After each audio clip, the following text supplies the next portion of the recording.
Défense de mémoire des DADS et inscription en thèse de doctorat. La ministre des tutelles, professeur Marie-Thérèse Sombo, donne les modalités à suivre. Et puis au complexe scolaire Maman Elisabeth, la directrice alerte sur les retards des enfants à l'école. Elle invite aux parents à prendre leurs responsabilités. Nouveau journal de l'info scientifique, mesdames et messieurs, bonsoir et bienvenue.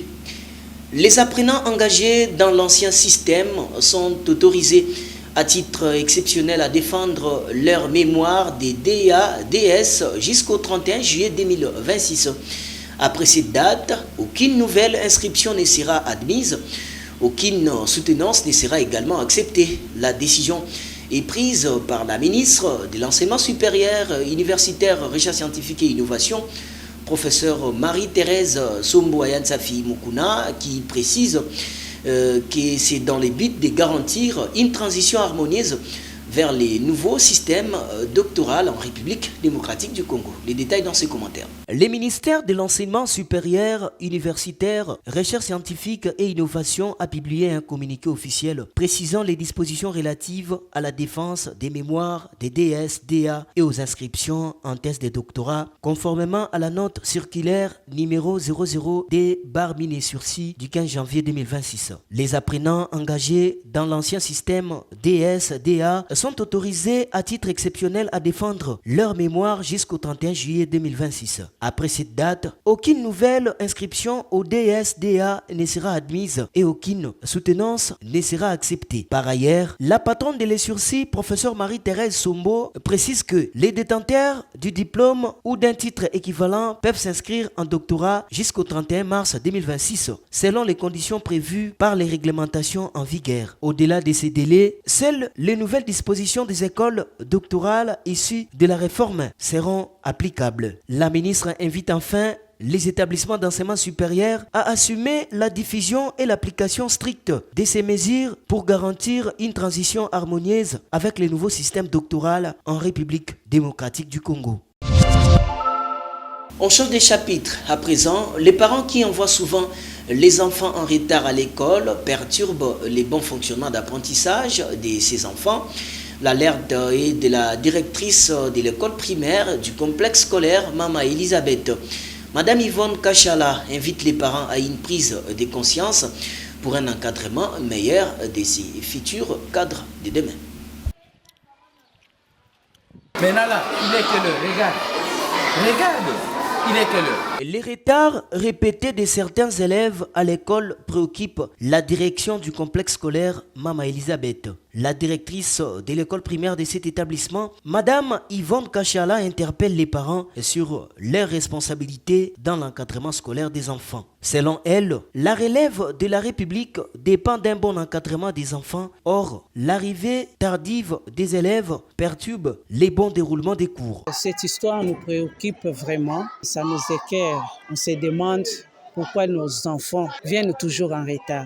Surtout à la première, il y a la lecture. À la première, il y a l'écriture. Les enfants, surtout de l'école primaire, doivent lire, doivent écrire. Et quand ils ratent la première et la deuxième leçon, donc c'est regrettable pour ces enfants-là. Lorsqu'un enfant arrive en retard, il manque au moins 30 minutes de cours, ce qui ne lui permet pas de bien assimiler les matières, a-t-elle déclaré. Madame Yvonne Kachala appelle ainsi les parents à une prise de conscience afin d'assurer un meilleur avenir à leurs enfants, futurs cadres du pays de demain. J'avais voulu même envoyer un communiqué aux parents. Je viens de causer avec les CP pour voir quel mécanisme on peut faire pour sensibiliser nos parents de nous envoyer les enfants à temps. Nous avons besoin de ces enfants-là à 7 heures. Plus tard, 7h15, ils sont déjà à l'école. Mais malheureusement, ces enfants viennent à 8h, à 7h30, voire même à 8h. Je me demande, que font ces enfants à la maison? Est-ce qu'il y a des tâches ménagères que les parents donnent à ces enfants? Ou bien ces enfants quittent très loin et ils viennent à pied?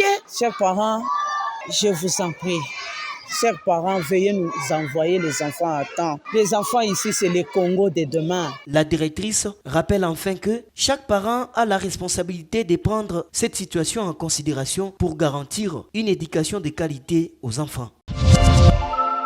Mesdames et messieurs, dans ce journal, on parle aussi du comité de gestion de l'Institut national du bâtiment et des travaux publics dirigé par le directeur général, professeur Sédik Tshibangou. qui veut restaurer l'image de l'établissement, la crédibilité et l'efficacité de cet alma mater. Les policiers universitaires de cet établissement ont été dotés d'un lot important de nouvelles tenues, symbole de discipline, d'autorité et de professionnalisme, affirme le directeur général.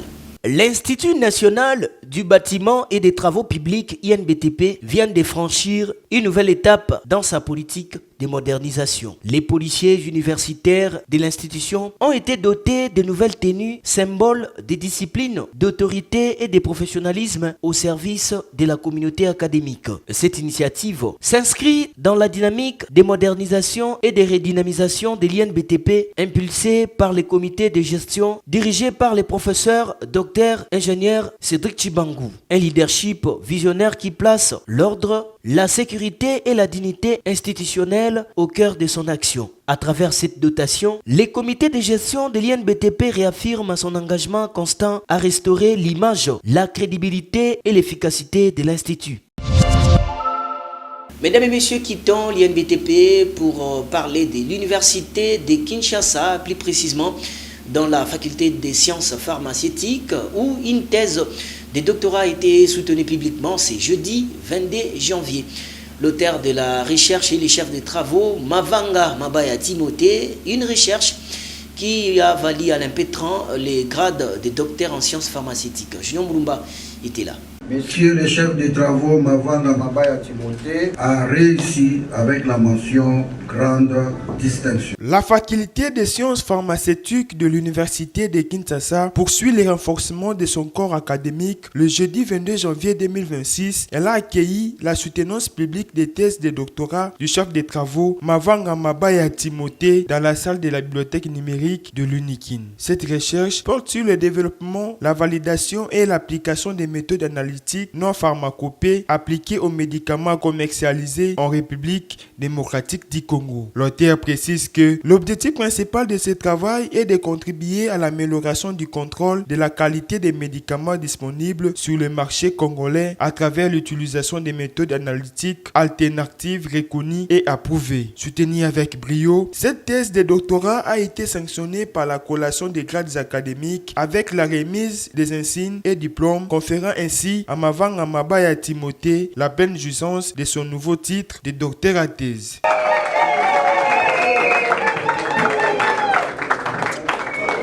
À la population congolaise de ne s'approvisionner que dans une pharmacie tenue par un pharmacien. Ça, c'est aux autorités. Normalement, le secteur pharmaceutique est réglementé. Ne peut ouvrir un établissement pharmaceutique que le pharmacien. Mais curieusement, ici, quand vous vous promenez à travers la ville, n'importe qui ouvre la pharmacie. Et les autorités aussi tolèrent ça. C'est ce qui est aberrant. Ça signifie qu'il n'y a pas une sécurisation en matière de médicaments pour la population.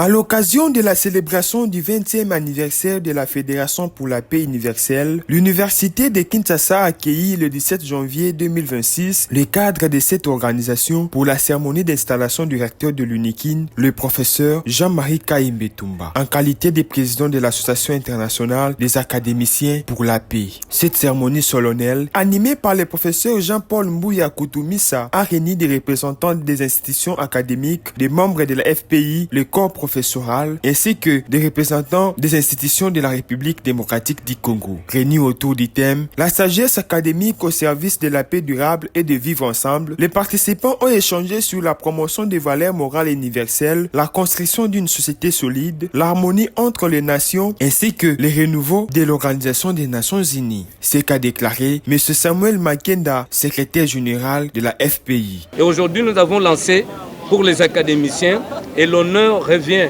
au professeur Dr Jean-Marie Kayembe Tumba, qui est recteur de la grande université de Kinshasa. Si je ne m'abuse pas, c'est une grosse institution qui compte plus de 40 000 étudiants, plus de 1300 professeurs. Nous avons pensé que le choisir pour présider aux destinées de cette institution, ce n'est qu'une logique normale. Après la lecture de l'acte officiel de nomination par le directeur des cabinets du secrétaire général, M. Samuel Makenda a procédé à l'installation officielle du nouveau président. Solennellement, dans cette salle, je prends acte de cette nomination du professeur Dr Jean-Marie Kayembe Toumba. La cérémonie s'est poursuivie par les discours d'acceptation du professeur Jean-Marie Kayembe Toumba, suivi des témoignages et d'appréciation des éminentes personnalités présentes. Le secrétaire général et le bureau régional de la FPI ont ensuite remis des cadeaux symboliques aux nouveaux ambassadeurs pour la paix. Notre pays en ce jour a plus besoin de paix que d'autres choses. Et la paix sans la cohésion nationale, sans la conjugaison de tous les efforts, de tous les esprits, est impossible. Je mesure la grandeur, la hauteur de la tâche qui est importante, mais étant entouré par beaucoup de volonté pour aller de l'avant, je pense que nous irons de l'avant et nous réussirons. Pour rappel, la Fédération pour la paix universelle est une ONG bénéficiant du statut consultatif général auprès du Conseil économique et social des Nations Unies. L'histoire de la République démocratique du Congo doit être réécrite en se référant au testament du tout premier ministre Patrice Emery Lumumba, héros national. L'appel est du directeur général de l'Institut supérieur pédagogique et technique de Kinshasa, professeur Albert Kabasele Yenga. C'était le lundi 20 janvier dernier lors d'une journée de réflexion organisée à l'ISPT Kinshasa à l'hommage de Patrice Emery Lumumba. Les scientifiques congolais sont appelés à repenser le combat de Patrice Emery Lumumba. Cet appel est du professeur Albert Kabasele Yenga, directeur général de l'Institut supérieur pédagogique et technique de Kinshasa. Il a dit à l'occasion de la journée de réflexion en hommage au tout premier ministre de la RDC, Patrice Lumumba, organisée mardi 20 janvier 2026 au campus de l'ISPT. Cette journée était placée sous le thème « La conception du scientifique congolais par rapport à la lutte de Patrice Emery Lumumba ». Selon le professeur d'université, il est pour les scientifiques congolais de réécrire l'histoire de la RDC, chacun dans son domaine, suivant le testament de cet héros national. Sa vision, je la résume dans une seule phrase. L'heure arrive où l'histoire congolaise sera écrite par des Congolais au Congo. Je voudrais que les scientifiques congolais créent le Made in DRC pour faire valoir la RDC. Et nous devons avoir les satellites pour réécrire notre histoire. On ne fait pas sortir les capitaines du bateau au moment où il y a la tempête dans la mer. Je demande au chef de l'État congolais de ne pas quitter le pouvoir tant que Kagame est au pouvoir au Rwanda. Nous n'allons pas aux élections avec un pays amputé. Albert Kabasele Yenga a saisi l'opportunité pour conscientiser les jeunes au patriotisme. Parlons aussi du chef de travaux Michi Kibikunde Jackson qui a obtenu son doctorat avec brio vendredi à l'université du CEPROMAD. Il a mené sa recherche sur l'enjeu managériaux comme levier d'autonomisation de la femme rurale au Nord Kivu, modèle transformationnel des CIP Bikunde. La soutenance s'est tenue au campus de Massina Petro Congo, ici à Kinshasa. L'Institut supérieur de gestion de Kinshasa inscrit les nouveaux étudiants.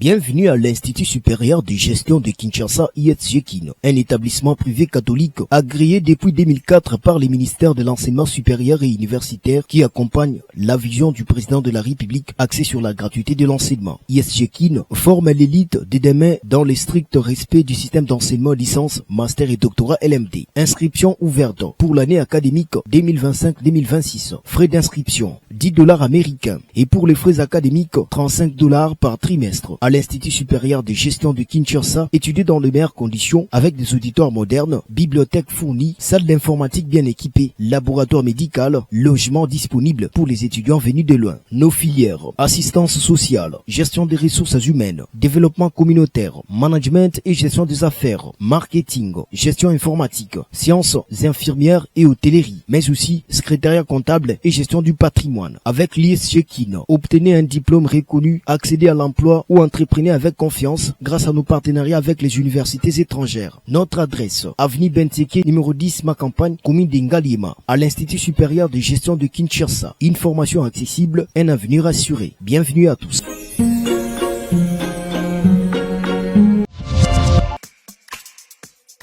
À l'ère de la généralisation du système LMD, certaines universités sont désemparées car elles ne sont pas prêtes. Et certains parents ne savent plus où inscrire leurs enfants. Et pour les nouveaux diplômés, c'est un embarras. Et pourtant... Je suis en aide de droit à l'UPACE et je m'en sors comme un poisson dans l'eau. Je suis en aide de relations internationales et je me retrouve économiste en devenir grâce à l'UPACE.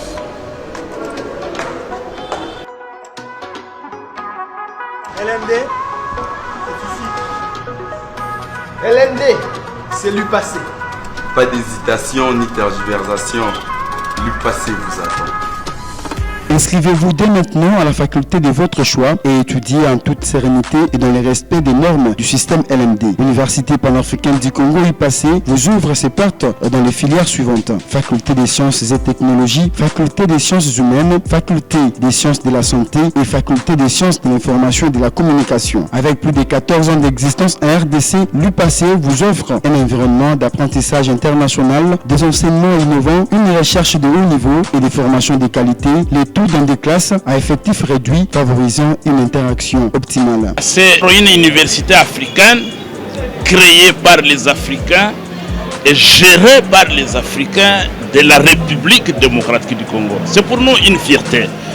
Une fierté pour moi parce que je puis observer une rigueur qui commence de la sélection des étudiants jusqu'à la proclamation des résultats. Et j'espère que les parents qui veulent de la qualité et non pas des diplômes pour les diplômes ont tout intérêt à envoyer leurs enfants à l'université panafricaine du Congo pour être formés dans le sérieux, la qualité et aux standards internationaux. L'UPACE, c'est la voie de l'excellence, la rigueur académique et l'innovation pédagogique. Attention, les places sont limitées. Chers candidats, n'attendez plus, rejoignez l'élite. Université panafricaine du Congo, l'avenir s'est construit ici. Ce journal est terminé, mais avant de nous quitter, on prend le rappel des titres. Défense de mémoire des DADS et inscription en thèse de doctorat. La ministre des tutelles, professeure Marie-Thérèse Sombo, donne les modalités à suivre. Et puis au complexe scolaire Maman Elisabeth, la directrice alerte sur les retards des enfants à l'école. Elle invite aux parents à prendre leurs responsabilités. Ainsi prend fin complètement cette édition, mesdames et messieurs. Merci à vous d'avoir suivi. Merci à toute l'équipe rédactionnelle qui m'a accompagné. Merci également à Jimmy Mouyala qui l'a coordonné. Moi, je vous retrouve très prochainement avec même plaisir.